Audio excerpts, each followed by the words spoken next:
1997 жылы энелер мектебini ачып баштаган элек. Эмне үчүн дегенде өзү бул билим тарбия берүү бул эки жактык процесс. Үй бүлө катышпаса мектеп директор сиздер канчалык күчтүү болбосоңуз ал кумга сиңген суудай кете берет экендигине ишенип, анан энелерди 97 жылдан баштап биринчи жыл выпуск окута баштадык. Бая чоочун көрүнүп, районубуздан башка айылдын адамдарга чейин мыскылдады, тамашалады, ишенбеди, жек көрдү, жактырбады, излишняя работа деген. Качан гана бая биздин мектепте зордук, зомбулук токтоп, анан 2000 жылдан ОРТ башталгандан кийин биздин балдардын орточо балы 160-170 болгондон кийин, андан кийин гана бул жерде бир маселе бар экен деп анан бираз көңүл бура башташты. Урматтуулар, бул эне мектебиге анчалык көңүл бурбастыктын бир себеби туура директор завуштарга ашыкча жумуштай көрүнөт. Не хватало еще детей, учим родители дегенде. Ошого мен сиздерге деле эртеге бул суроо берилет, жамаатыңыз берет, башкалар берет. Бир жактан жамаат пет коллектив десе, экинчи жактан ата-энелер айтат. Делать нечего, что ли нам? Биз энди мектепке барып окуйбуз деп. Ошого аргументированный сиздерге жооп болсун үчүн мен айтам. Урматтуулар, эне мектеби бул не настолько тяжелая работа. Месяц раз, бир айга бир жолу келип да, ошондо келип туруп, ар бир класстын класс жетекчиси мына жерде программа турат, мына программасы түзүлгөн, аны кадимки эле тарбиялык саатты өткөндүн эсебинен эле өтүп коет. Мынакей. Эми эне мектебини өтпөсө эмне болот дегенде, өтпөсө деле боло берет. Бирок класс жетекчи директордун көп убакыты милицияда разборка менен өтөт. Потому что балдар мушташа берет, зордук зомбулук боло берет, урук боло берет, жана башка тез көрүнүштөр болот. Ал эми энелердин мектеби өткөндөн кийин энелер балдарыны үйдө контролго алат, кызыгат. Жок дегенде бул жерде ушундай темалар бар, балдардын кол жазмасы менен, китеп окуу техникасы менен, үйдө сабак даярдоо минутасы менен, күндөлүгү менен таанышып чыгуу деген. Ушундай ата-энелер бар, өмүрүдө бир жолу балдардын кептерин ачып койбойт, каллиграфиясын көрбөйт, орусча, англисче эмес, кыргызча окутуп көргөн эмес. А дооматтын бардыгы мектепке коюлат, министерствого коюлат, жетекчиликке коюлат. А дүйнөлүк тажрыйбалар, мына мен ушу экспериментти жүргүзүп жүрүп, бир 5-6 мамлекеттин тажрыйбасын көрүп келдим. Анын ичинде бүгүнкү күндө биз үчүн эмес, дүйнөдө билим берүүдө прецедент болуп аткан, берип аткан Финляндиянын тажрыйбасы. Снелманды зыярат кылып көрүп келдим.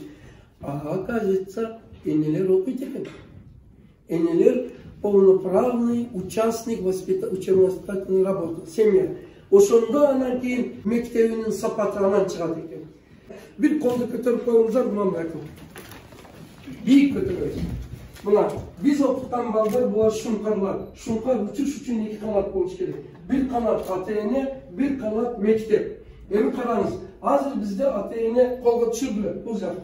Бир гана мектеп деген канат иштеп атат. Экинчи канат каякта жүрөт? Россияда.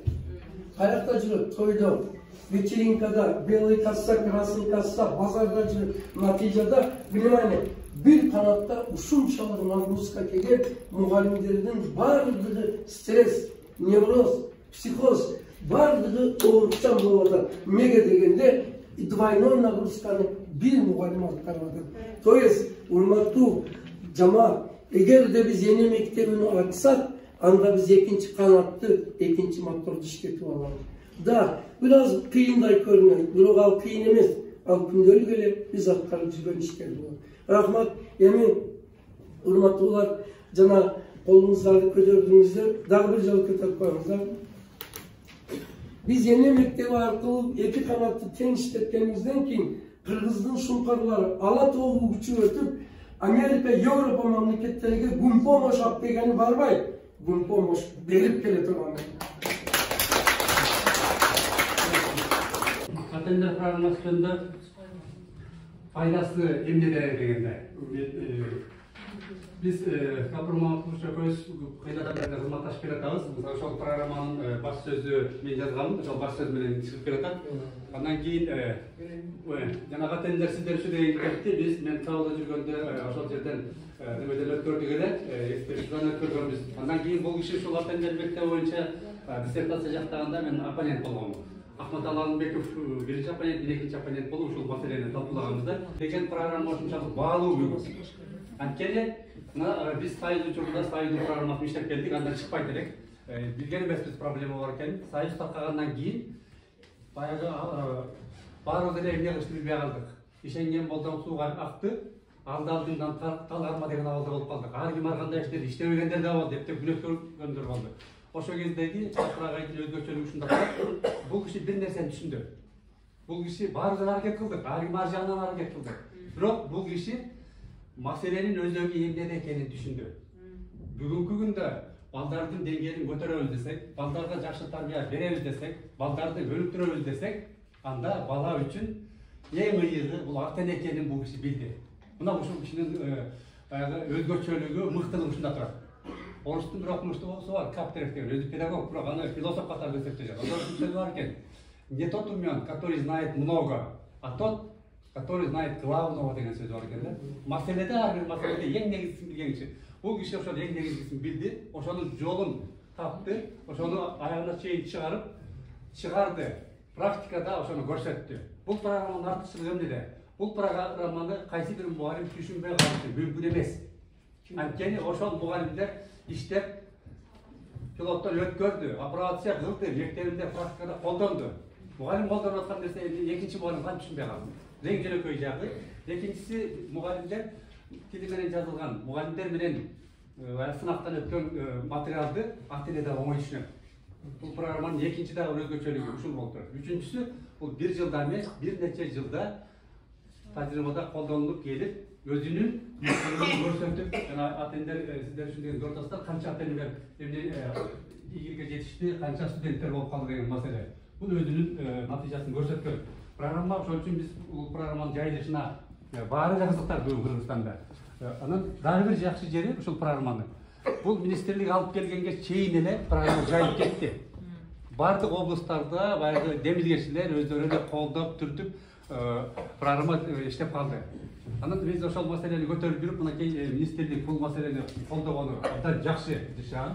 Биринчиси ошол программа боюнча приказды, буйрукту чыгарды, көрүп атасыздар.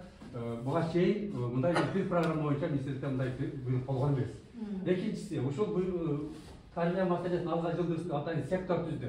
Жайылтуу маселесине келгенде, мен ушул жагынан мына ынтымакты сезем да. Азыр өзүңүздөр айттыңыздар. Ошол жерде мектептин администрациясы, мектептин жөнөкөй мугалимдери, ата-энелер, жергиликтүү активисттер, жанагы энелер кол бирикмелери биригип аракет кылып атат. Мына бүгүнкү иш-чараны уюштурганда дагы көпчүлүк мындай биригип кетти да, бир багытта аракет кылып кетти. Мен командировкада жүрсөм, түнкү саат 11:30 министр мага жазды. 27-нин аягында Гапыр Маламиевдин программасы боюнча министрликтин базасында бир иш-чара уюштуруп берсеңиз деп. Министрдин демилгеси болду. Анан ошол киши айтты, уюштуралды. Мен айттым, анда тезирээк коелу, Гапыр Маламиев Бишкекте болуш керек, жетелек болуш керек. Мен сүйлөшөйүн деп. Анан ушул саатка бүгүнкү пландаштырган. Кетпеди. Чүй менен Бишкекте. Жок, азыр Кыргызстан боюнча катышып атат бул иш-чарага. Онлайнда бардык облустан кишилер бар да. Чоң бир иш-чара болуп атат деп айтат элем. Муну жайылтууну чынында колго алышыбыз керек.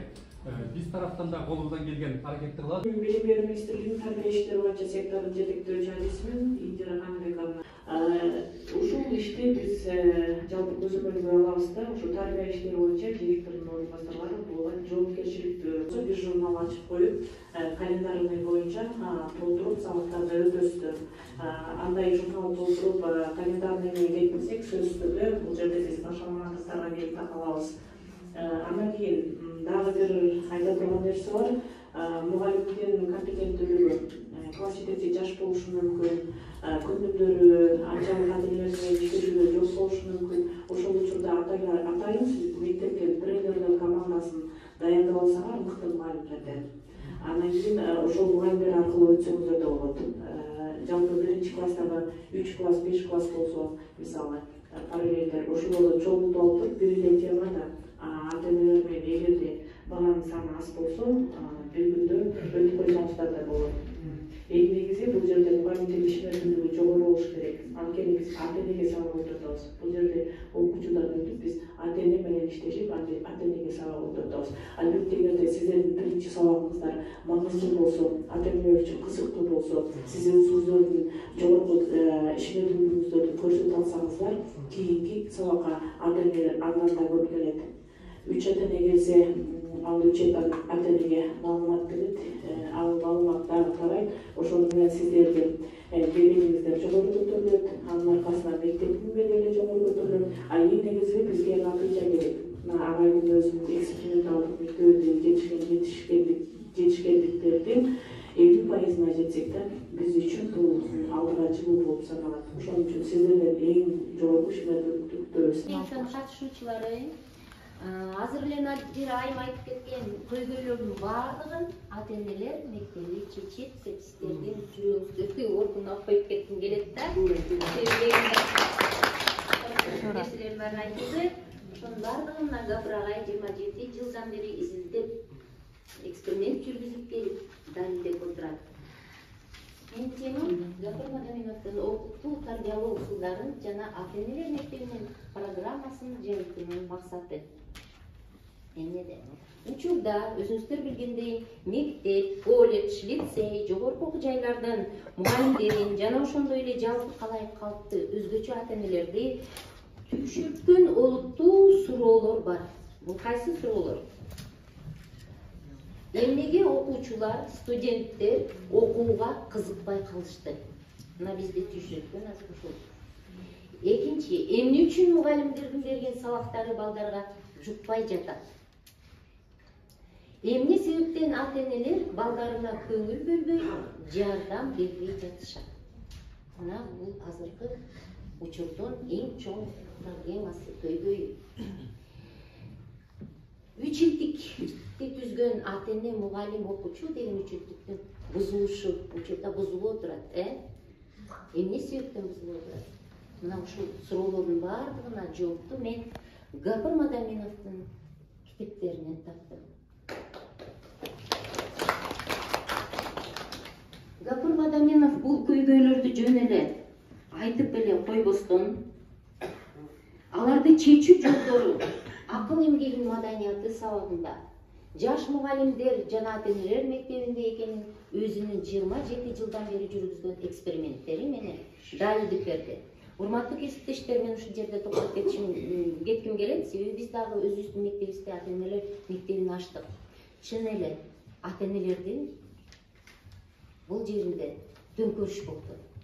Баягы арызы менен келем деген ата-энелердин баардыгы жоошуп, өзүнүн кемчилигин сезип, кой, билим баалуулугун түшүнбөй жүрүптүрбүз, тарбия баалуулугун сезбей жүрүптүрбүз деп бизге жардам бере баштады. Бирок биз мугалимдер ага даяр болбой атабыз. Себеби биздин сабактарыбыз кызыктуу болбой атат. Шыктандырып сабак бере албай атабыз. Кирди чыкты мугалимдер көбөйдү. Туурабы?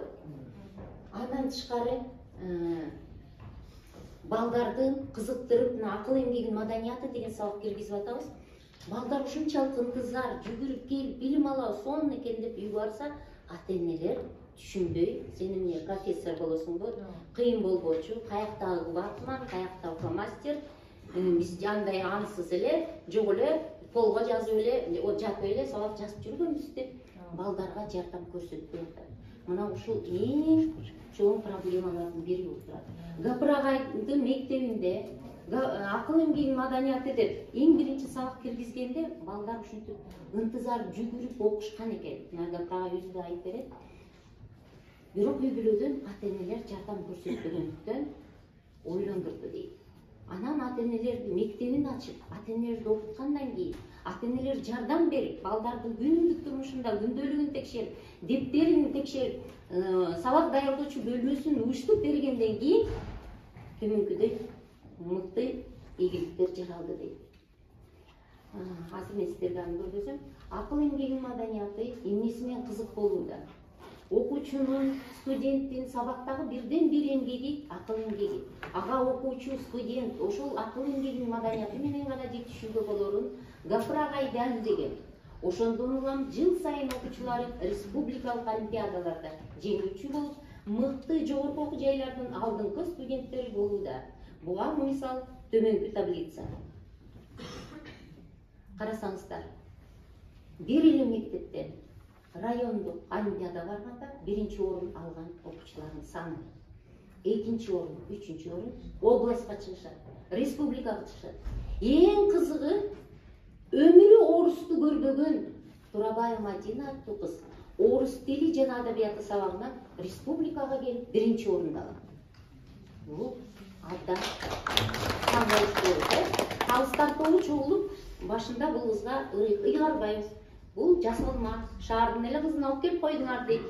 Туурабы? Бишкекте канча орус мектептер бар. Гапыр-агай журналдары көтөрүп келип, ошол кыздын фамилиясын көрсөтүп, ошол 3-чү гимназияда, Лейлек районунда, жаштык айылында окуп келгенин көрсөтүп, далилдеп бергенден кийин биринчи орунду берген. Андан кийин кайра дагы орус тили адабиятынан дагы Темирова Жанар деген кыз дагы биринчи орунду орус тили адабиятынан алат. Мына ушундай көрсөткүчтөр бул мектепте болуп жатканы абдан бизди кызыктырды. Кыргызстан боюнча жана Гапыр-агай айтып кетти, жалпы республикалык тестирлөөнүн орточо баллы 124. Өзүңүздөр билесиздер. Бир эле мектеп, кичинекей мектеп, 300гө жакын окуучусу бар, орточо баллы 173. Демек бизде дагы ушундай окуучулар бар экен, бизде ушундай мектеп бар экен, бизде ушундай мыкты мугалимдер бар экен. Эмне үчүн биз кайра эле башка жактагы ыкмаларды ой сонун экен дейбиз. Ал эми өзүбүздөн чыган мугалимдердин тажрыйбасын ой биз өзүбүз алалы, жайылталы дебейбиз. Ал эми бул бүтүрүүчүлөрдүн таблицасы. Карасаңыздар, бүтүрүүчүлөрдүн саны 2004-жылы 23 окуучу бүтүрөт. Артыкчылык менен бүткөн аттестаттар алган 2, 19-у бюджеттик бөлүмдө өтүп атат. Бир мектептин окуучулары. Кийинкилер 4-өө контрактта сенер, контрактта буларда өзүнүн ыктыяры менен атайын өтпөй калгандар эмес экен. Булар жана стоматологияда бюджеттик бөлүмдөр жок экен. Алар тандап алган факультеттерде. Ошол себептен алар контракт өтөт экен. Мына бул таблицаны карап көрүңүздөр. 2019-жылы 23 окуучу, анын 2 кызыл аттестат менен бүтүп 23-ü тең бюджетке өтүп атат. Азыркы учурга чейин. Былтыркы таблицаны дагы көрдүм, мен Гапыр-агайдыкын салыштырып, 2020-21 жылда 31 окуучу бүтсө, 31 тең бюджеттик бөлүмгө өттү. Аутсага дагы өткөн окуучулар бар. Кол чаап коюлган. Гапыр-агай мектебинен 85 окуучу медакадемиянын бюджеттик бөлүмүнө өтүп, учурда алдыңкы дарыгер болуп иштешүүдө. Бул да бир чоң жетишүү. Бир кичинекей мектептен ушунча балдар бүтүшүү. Келиңиздер эсептеп көрөлү. 85 студент орточо баа менен 50.000 бир жылга төлөдү десек, ошончо окуучунун, ошончо студенттин акчасы канча болот экен? 4 миллионго, 4 миллион 250 миң сом болот. 5 жылда ал канча акча болот экен? 21 миллион. 9 жылда 38 миллион ата-энелердин чөнтөгүндө калып жатат. Мынакей билимдин аркасынан Гапыр-агайдын ата-энелери билимдин баалуулугун сезип, ушул мектептин мугалимдерин колдоп, шыктандырып сабак берген мугалимдерин колдоп, ушундай деңгээлдерге жетип отурушат. 70ге жакын окуучулары чет өлкөдөгү алдыңкы окуу жайларда билим алышып, алды эң жогорку кызматтарда иштешүүдө. Эң акыркысы мага мени таң калтырганы, Абдрахман аттуу окуучусу Америкадагы американец менен эң чоң кызматты ордун, менеджердин ордун экөө тең тайлашып отуруп, Абдрахман американецти жеңип, ошол орунга ээ болгону. Ал окуучусу келип, Лейлекке келип, интервьюсунан угуп калганда, мына буга кол чапсак болот. Гапыр агайдын Акыл эмгенин маданият китеби дароо эле англис тилине которду. Белгилүү акын жана котормочу Ибрагим Турхан түрк тилине которуп, азыр Ататүрк Алатоо жана башка окуу жайларда электрондук варианты колдонуп жүрөт. Англисче варианты Англияда чыгып, электрондук варианты дагы студенттерде бар. Учурда бул китеп орус тилине которду, культура интеллектуального труда. Замира Бекташева өзү которгон, өзү акемдеги менен мына бир рахмат айтып коелу. Эмне үчүн мен котордум? Себеби мен ушунчалык таң калдым.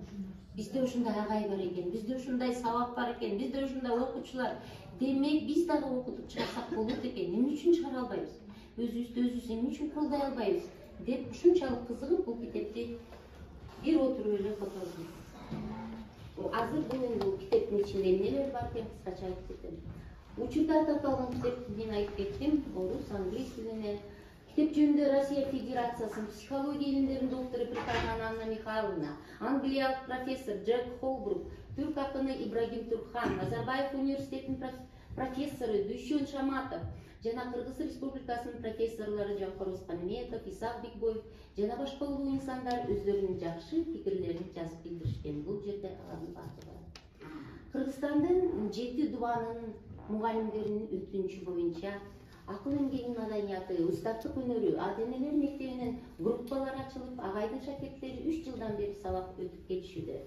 2021 жылында культура умственного труда аталышында орус группасы ачылып, анда 256 мугалим окуп чыгышкан. Мугалимдердин суранычы боюнча дагы пут 2, 3, 4, 5 группалары орус тилинде окутулуп кетти. Жыйынтыгында республика боюнча 1280 мугалим тажрыйбаларын өнүктүрүшкөн.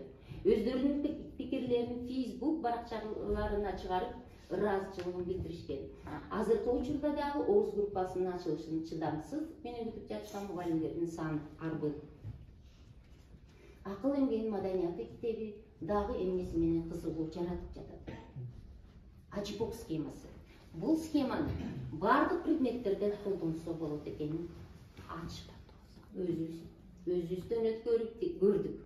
Биздин мугалимдер мына кыргыз тил болобу, физика болобу, химия болобу, Гапыр агайдын 37 суроосуна жооп берип отуруп, балдар өзү бул теманы кантип түшүнүп калган, терминди кантип ачып койгонун өздөрү да билбей калат. Бул мына орусчасы да бар, схема ЧППС. Мына 4 класстын окуучусу орус класста окуйт, Анаркулов Мадияр үй бүлөсү менен жылкы темасына ачпок схемасын түзүп келген. Эртеси күнү апасы келди. Эже, бул схема абдан кызыктуу экен. Биздин кезде мындай схемалар жок эле. Биз үй бүлөбүз менен издеп, жылкы жөнүндө мүнөзү кандай, чыдамкай, күчтүү, пайдасы эмнеде, зыяны эмнеде, көлөмү жана башка сонун суроолордун баарына жооп берип отуруп, ушунчалык мен бала чакам менен кызыгып, жолдошум барыбыз кызыгып отуруп жооп бердик. Дагы ушундай тапшырмадан берип туруңузчу деп келишти. Биз да өзүбүздүн мектебибизде азыр акыл эмгеги маданияты кружогун киргиздик. Надежда Шашенина директорум отурат жерде, рахмат сизге колдоп жатканыңызга. Башталгыч класста гана окуу ылдамдыгы бар, сиздер билсеңиздер, Гапыр Мадаминовдун мектебинде 5-тен 11 класска чейин бар экен бул ыкма. Биз да ушул ыкманы киргизип, башталгыч класста мына канча сөз окуш кереги бар экен. Балдарыбыз эми ушунчалык кызыгып окуп жатышат. Биз башталгыч класста эле окуп чыга элек, 7-8 класстардын баардыгы окуп жатат. ОРТда эң бирден бир жардам берген ушу экен. Текст окуу ылдамдыгы, түшүнүп окуусу. Гапыр агайдын мектебинде сонун дагы бир ыкма бар экен, текстти окуп негизин бөлүп алууга.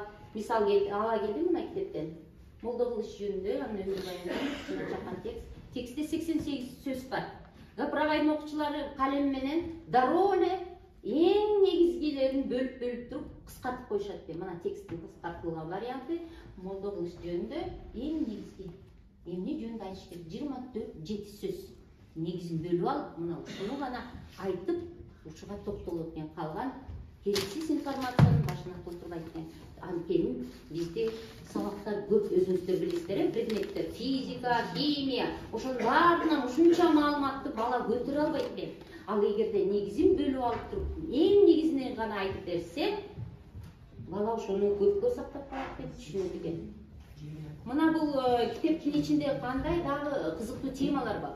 Олимпиадага жалпы республикалык тестирүүлгө даярдануунун сырлары катылган.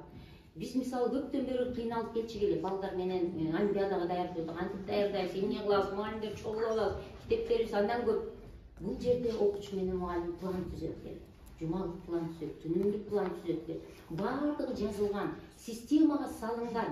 Мына ушул тажрыйбаларды эмне үчүн биз ала албайбыз? Текст анализдөө. Текст окуп келатып эле балдар уже анализдеп коет экен. Бул кайсы стилге кирет? Карабайсыздарбы? Оңой, тез, бекем жаттоо жөнүндө ушул китептер баардыгы. Жетишпеген сабактан жетишүү үчүн эмне кылуу керек? Алтындай кеңештер жазылган бул жерде. Чет тилдерди өз алдынча оңой, тез үйрөнүүнүн методикасы. Эмне үчүн алыпсага бул мектептин окуучулары жылдан жылга тапшырып жатат бюджетке. Себеби чет тилдерди өз алдынча оңой, тез үйрөнүү методикасын беришет. Максат коюу, бизде мындай сабак да жок, биз да үйрөтпөйбүз балдарыбызга. Максат коюу боюнча. Мына бул мектепте алдына максат койгон билишет. Убакытты үнөмдүү пайдалануу, өмүрлүк, жылдык, айлык, жумалык план түзүүнү жана башка ушундай сыяктуу кызыктуу темаларды бул мектепте өткөрүлөт. Жаш мугалимдер мектеби менен акыл эмгегинин маданияты жана ата-энелер мектеби үчөө тегиз кеткенде гана иш тез жылат экен. Мына мен силерге бул устаттык өнөрү деген сонун китеп, бул ар бир мугалимибиздин чөптүк китепчебиз болуш керек. Биздин кемчиликтердин баардыгы ушул китепте жазылган. Сабакты кантип туура пландаштыруу. Мына бир эле эжекенин оюн силерге окуп берип коеюн. Агайдын мыкты шакирти Якубова Курсанай Жайнакамына, Сүлүктүү шаарынан болот. Мен начар мугалим болчумун. Сабагымдан окуучуларым качып кетишчи.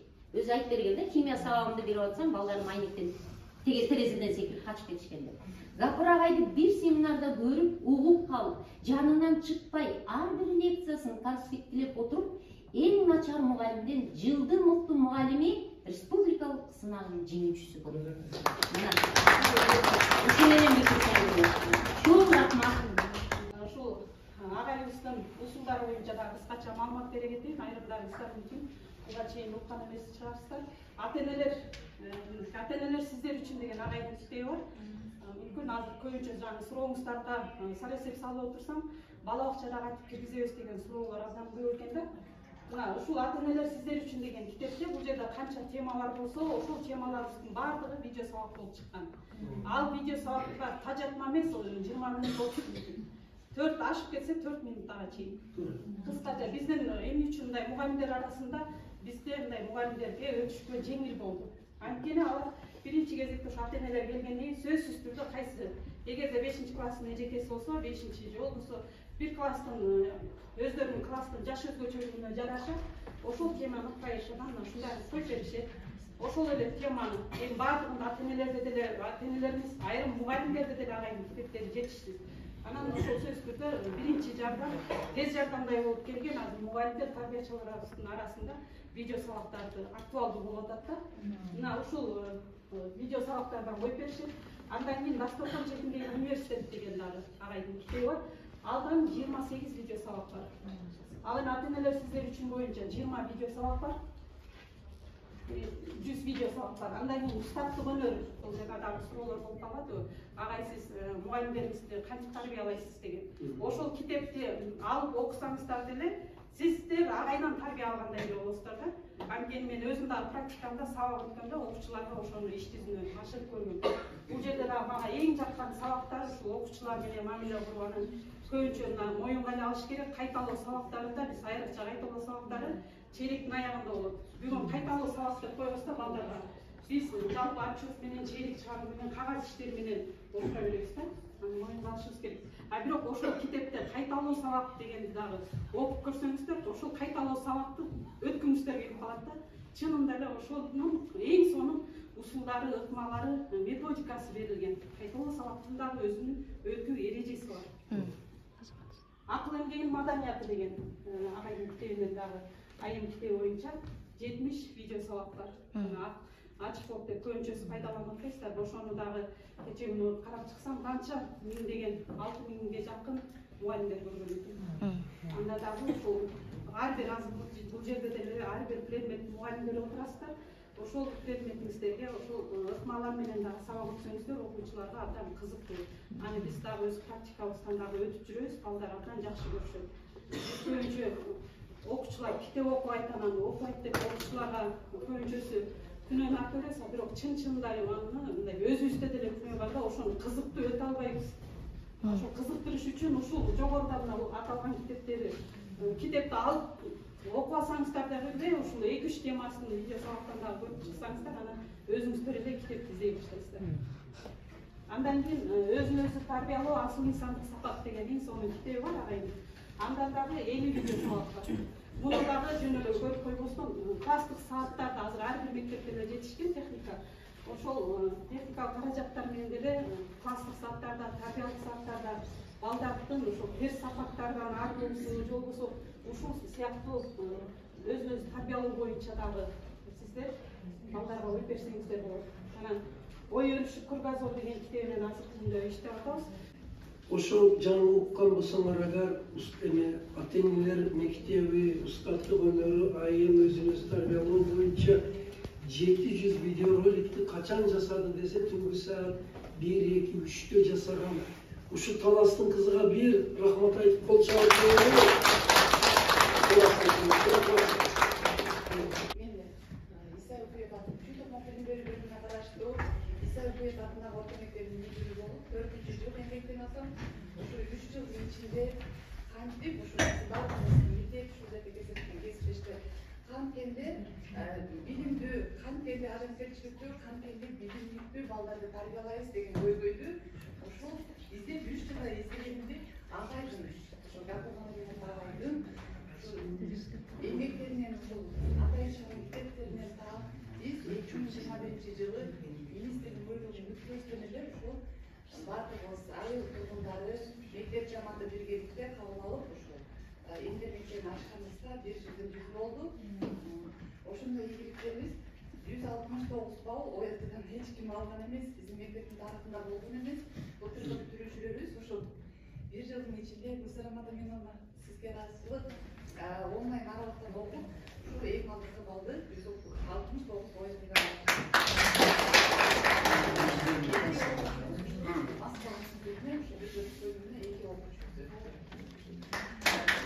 биринчи окуп билимибизди жогорулаттык. Ошо Элдер мектеби боюнча, устаттык өнөрү боюнча, айым мектеби боюнча биринчи мугалимдер билимибизди жогорулатып, анан экинчи мектепте ата-энелер мектебин ачып, анан окуучуларга айымды дагы ата-энелер менен ата-энелер мектебинин программасын 1 жылда жана программанын баардыгы дайын бул жерде. Эне мектебиге айым келди. Она организовала эту учебу. И эми уже результатını пажанат этип чогултуп атат. Вот мектебинин сапатын ойлогон директор коллективини окутуп, ошол китеп менен камсыз кылып, мынау лекторларды чакырып, Динара, Замира, Гүлсара, мына азыр Диларкан, сонун мыналар лектор, Гүлмира, Азада. Андан кийин анан коллектив иш ато билбей туруп, косметический өздөштүрүп алып, баягы артык кылам деп дагы бир сөз бар. Дискредитация идеи деген. Кайта эне мектебини жаманатты кылып коюшу мүмкүн. Ошонун этият болуңуздар. Урматтуулар, энелер мектебини өткөргөндө бир 3-4 мындай излишний дейт, ашыкча нерселер бар. Шону мен эскертип коеюн. Ал жерде концерт кое бербегиле. Көркөм номер даярдабагыла. Ал үчүн залды фестиваль кылып жасалгалабагыла. Ошонун качып 1 жылда бир өткөзүп, экинчи өткөзбөй коет да. Жөн эле рабочий обстановкада бир мел, доска же бир PowerPoint менен эле излишний помпезность надо убрать. Ал жерде содержание керек. Ал жерде научно обоснованный, содержательный, спокойный изложение болсо, биз өзүбүздүн ата-энелерди дагы баалай билейик. Эгерде мазмун жакшы болсо, алар келет. Алар биздин баягы помпезный мероприятиялардан давно уже устали. Это не фестиваль. Ошол үчүн эне мектеби мен бая айттым, серьезный образовательный процесс болуш керек. Ушуга этият болуңуздар, ушуга көңүл буруңуздар. Сизди биринчиден көрүп атканга абдан кубанычтамын. Мен Алым Битеск районунун Байтик айылынан Айдабек бала бакчасынын тарбиясында. Анан биз бул энелер мектеби жөнүндө түшүнүк жок болчу бизде. Биз түшүнөлү деп башта Замир эже менен Мулла эжени чакырганбыз да. Анан бизге түшүндүрүп беришти, бирок биз план менен мен өтүп уже даярдандым да, бир 15 күн болду да. Бирок ата-энелерди чакыра албай атам. Мен ата-энелерди мындай апа сизди жакшы көрөм деп мындай карт неме жасап, бумажкалар жасап ата-энелерди майрамдык кече деп да алдап туруп көрдүм. Бир-эки ата-эне калганы жок да, менде ошол проблема болду. Мен бирок өзүм ушул ишти алып кете алам деген немеде турам да, бирок ата-энелер келбей атат да. Кандай кылсам болот? Урматтуу мектепте сиз директорсузбу? Жок, жөн мугалим. Ой, азамат. Район координатор. Мына өтө туура 1-2 адам мындай болот да, ласточка погоды не делает дейт. 1-2 адам аздык кылат да. Эне мектебин вообще любая инновацияны киргизиш үчүн ал жерде группа инноваторов болуш керек, единомышленниктер болуш керек. Сизди директор, анан дагы башка 1-2-3 кеминде 5-6 адам колдосо, ошондо менимче жакшы болот. Алар 2-3 келсе деле баштай берсеңиз, алар эң сонун содержательный, ал жерде сиздин сабагыңызды алгандан кийин калганы экинчи жолу 5-те келет, кийин 15 келет, кийин 20 келет. Дүйшөн агай деле 1-6 ай менен баштады да, туурабы? Мисал үчүн айтып атам да, классиканы окуп эле коюш керек эмес, алар прикладной пайдаланыш керек. Духумуз түшпөсүн, Кудай кааласа керек.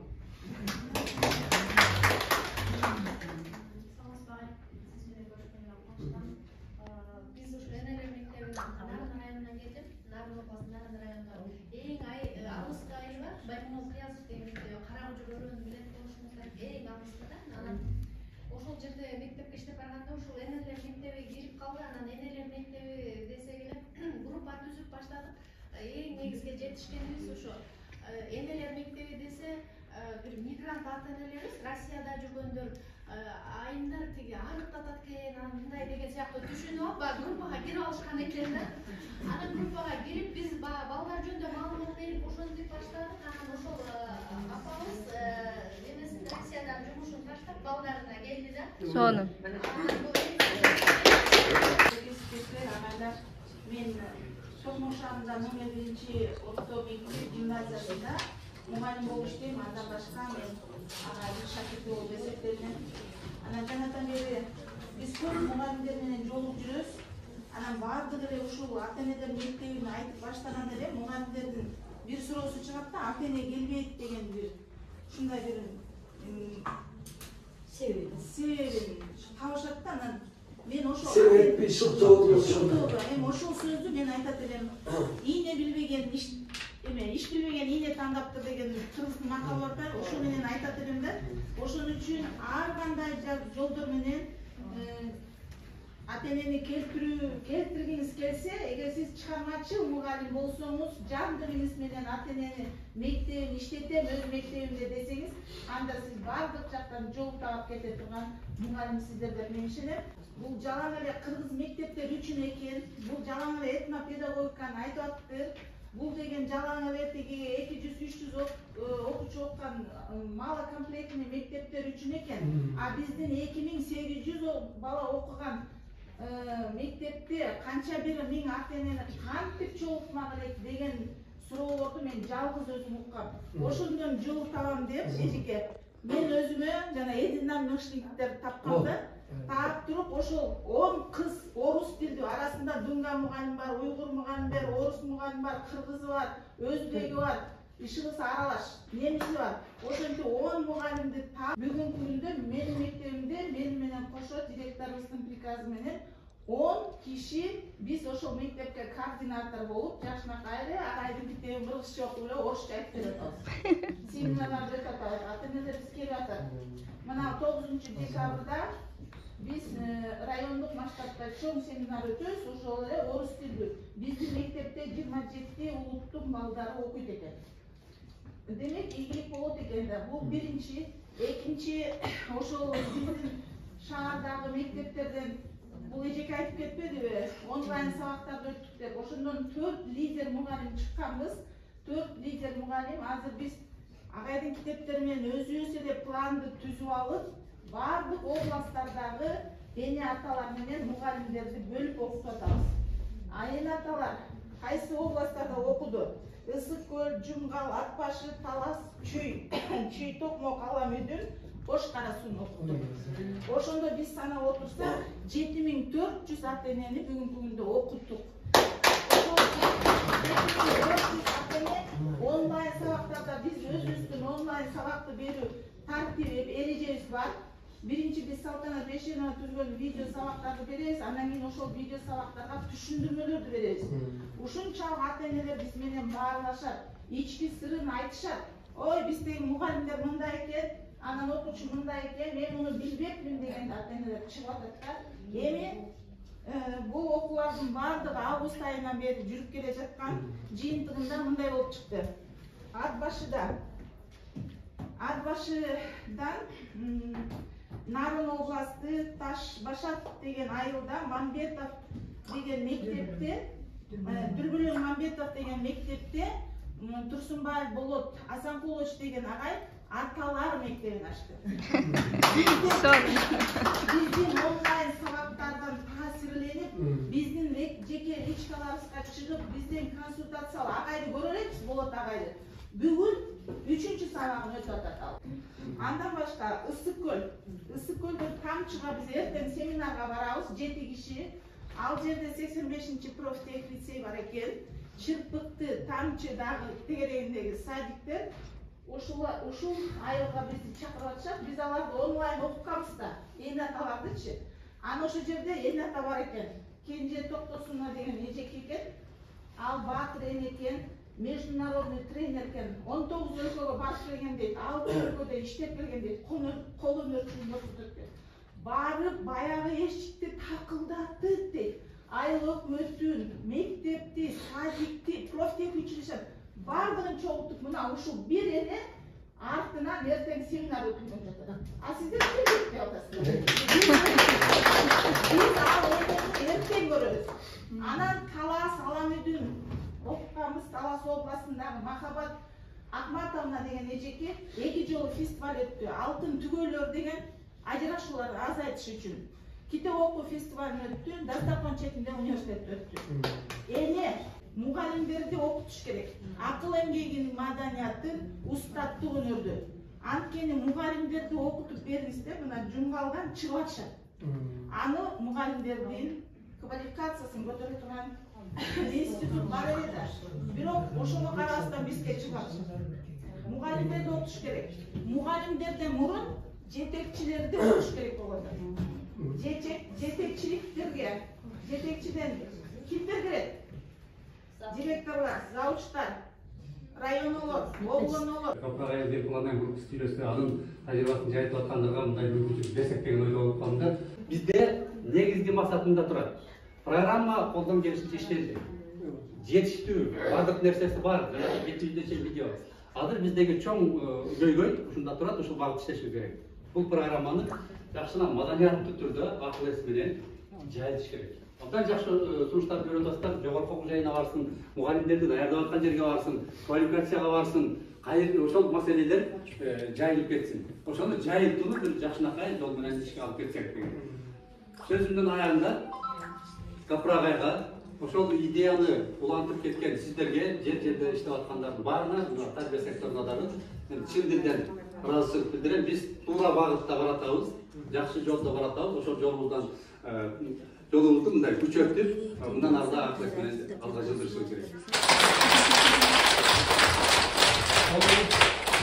Биз намыстанбай эле тажрыйба алмашыбыз керек. Айлабыз келсе, керек болсо терек чыгарат деген сөз бар да, баары бир тажрыйбасын бөлүшүп беришибиз керек.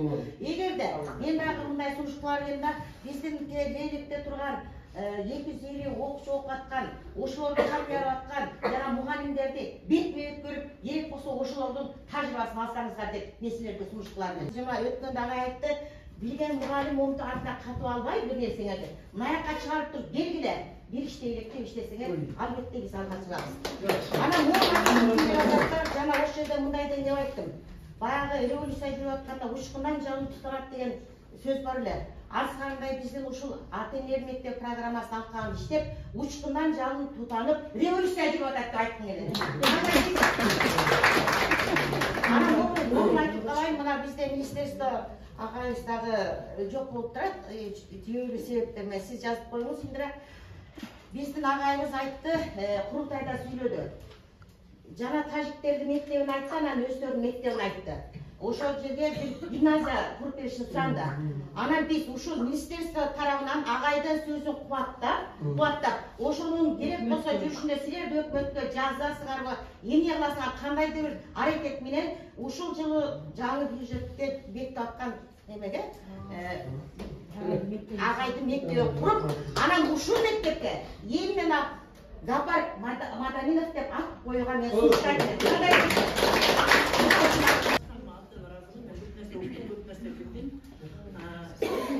тарбиялаушылардан, ата-энелерден эмнени талап кылмак элем. Ошон үчүн мен эчтекени түшүнө албай элем. Мен бүгүн семинарга келгениме абдан ыраазы болуп атам. Мен көп нерсе билдим, көп нерсе уктум. Эми мен первый очередь сизден китептерди алайын деп чечип атам да, бүгүн эле азырлап кететилер мен. Баарыңыз болсо, мен көп нерсе түшүнбөй атам. Бүгүн абдан ыраазы болдум.